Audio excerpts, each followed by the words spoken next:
We're going to treat everybody the same.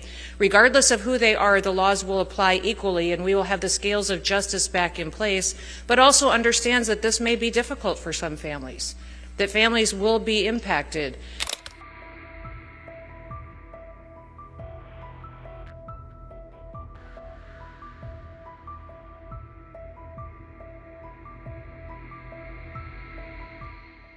The Trump administration is rolling out a sweeping shift in immigration detention policy, aiming to deny bond to many undocumented immigrants.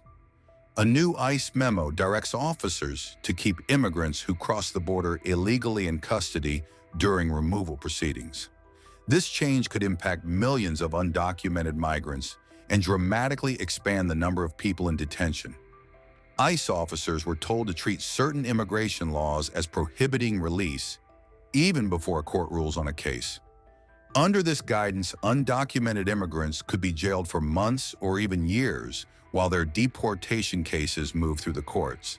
The memo, issued by Acting ICE Director Todd Lyons, marks a major reversal of long-standing legal standards on detention. As per the Trump administration, the policy is necessary to deter illegal crossings and carry out mass deportations. The Department of Homeland Security is preparing for a surge in detainees by massively boosting ICE's resources. Notably, Congress recently passed the One Big Beautiful Bill Act, allocating $45 billion to expand detention capacity to 100,000 beds. ICE is also receiving billions to fund removals, hire 10,000 new agents, and upgrade surveillance and transport systems. Trump has pledged to deport millions of undocumented immigrants, blaming Biden-era policies for a rise in illegal crossings. We're going to treat everybody the same. Regardless of who they are, the laws will apply equally, and we will have the scales of justice back in place, but also understands that this may be difficult for some families, that families will be impacted, that some that have been in our country for many, many years, and will be able to stand there with the perspective of a wife and a mom and a grandma and communicate that to people, that we're going to work to make sure that we're not picking and choosing winners, but we're going to do this in a way that makes sense, and we're going to work with the American people to give their country back.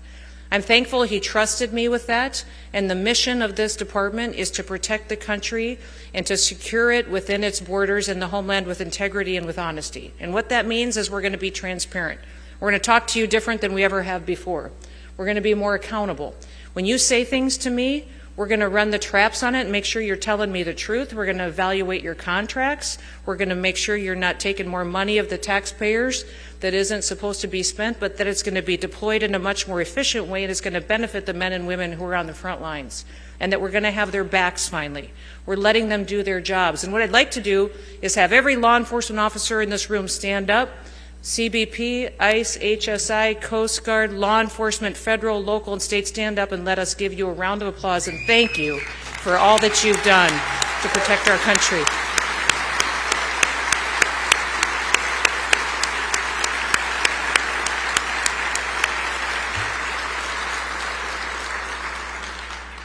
President Trump wants me to thank you for what you do, and he wants you to be safe, and he wants to make sure that you know that he will help you do your jobs, and is incredibly grateful that you still want to do your jobs after what he says was the poor leadership and the train wreck of Joe Biden hitting this country. So we're going to fix it and help you do your jobs, and I hope that's encouraging to all of you.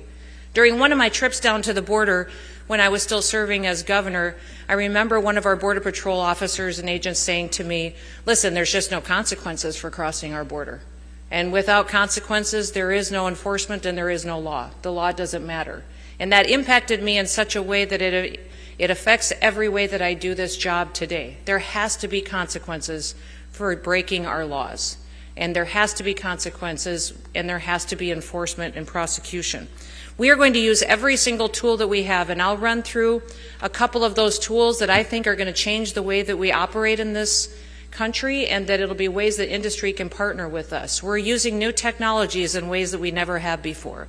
We're going to deploy new technologies not only at the border, but at our ports of entry and in our interior to make sure that we're sharing information with other agencies at all levels, and we're also going to be sharing more information, biometrics, DNA testing, and being much more efficient, working to get everybody more authorities that they need to be able to take action in every single interdiction that we have. That all of our agents can go in there and deal with what they face, whether it may be drugs or trafficking or breaking of laws that would be impacting a community in different ways that they just weren't empowered to do before. And we'll be deploying and partnering with industry to be more efficient and accountable to make sure that we're making the best use of our time. The CBP One app is one app that was deployed during the last presidential administration that we have completely changed. It was interesting, I did ask the federal government if we took the CBP One app and shut it down on day one, which we did do, how long would it take us to develop an app that would deport people and allow people to self-deport? And the federal government told me, boy, that's probably going to take us 4 to 6 months. So I went to Elon and his guys, and they said, we can do that in 24 hours. And in 24 hours, we had the CBP Home app up that allows individuals to go in there and send them messages from the federal government that says, if you are here illegally now, go home. And soon it will be that you can get on that app, and it'll be not only should you go home right now, but you also, we will help you buy your plane ticket and your travel documents so that you can go today. We are, for the first time since World War II, enforcing the Alien Registration Act. The Alien Registration Act says that if you're in this country for longer than 30 days illegally, you must register with the federal government. And when those 30 days are up, and if you haven't done that, now we can criminally charge you. And we can go in and take you out of your home and deport you out of this country. And every day that you overstay, you are subject to up to $1,000 fine, and that you will be in violation of that. And when we deport you, you may never be allowed back into the United States again.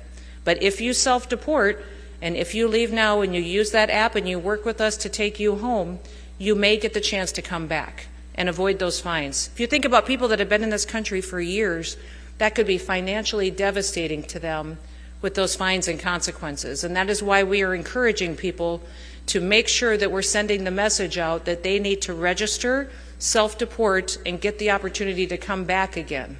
We'll have to definitely build out our immigration judges and our immigration courts to facilitate that, but that is something President Trump is definitely focused on making sure we have the resources to do. We also are working hard on enforcing the Alien Enemies Act, which I'm sure you saw the Supreme Court made a decision on yesterday. And we are going to continue to use that to deport the worst of the worst out of our communities and make sure they're facing consequences in their home countries for the actions that they've taken to be involved in gangs that are now foreign terrorist organizations, thanks to the designation that President Trump has given us.